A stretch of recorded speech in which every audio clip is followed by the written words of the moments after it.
Alhamdulillah, kita baru selesai urusan dengan customer tadi. Kita cuci tempat ni apa semua. So semalam kita dah siapkan ni telaga kita sikit lagi.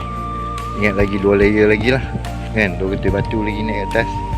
Dah selesai kita punya telaga, start masuk timba apa semua. Nanti kita akan rasmi lah. Alhamdulillah. Alhamdulillah. Tadi customer datang ambil light sasek tadi, light sasek dengan BPR dengan apa Rhode Island. So selesai urusan tu.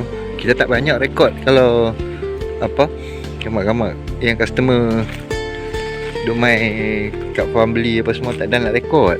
Oh tu tengok nak telok. Nampak tak ibu tengah nak telok? Dia teran lah tu. Dia dia bagi dia telok tu. Awal hari ni. Alhamdulillah. Telaga pun dah start nak boleh rasmi lah. So ni kakak duduk telok tu, nanti kita kutip telok.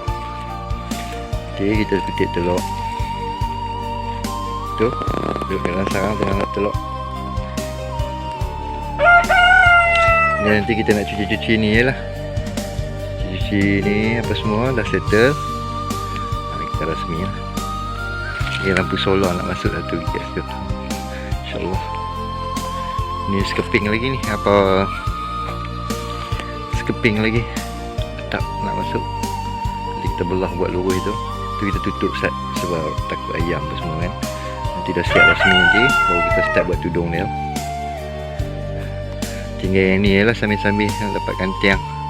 Semalam dah bincang dengan veteriner apa semua. Bagi tahu kita nak kayu sikit ganti. Tu hari kita request kok apa semua. So kok kita dah ambil dah. Jadi kita tukar ganti kayu. Sebab tiang kita nak pakai teras lah, ikut kita punya konsep lah, insyaAllah. Kita nak pakai atap rumput tu kan. Mudah-mudahan mudah-mudahan lancar. Jom balik rehat dulu.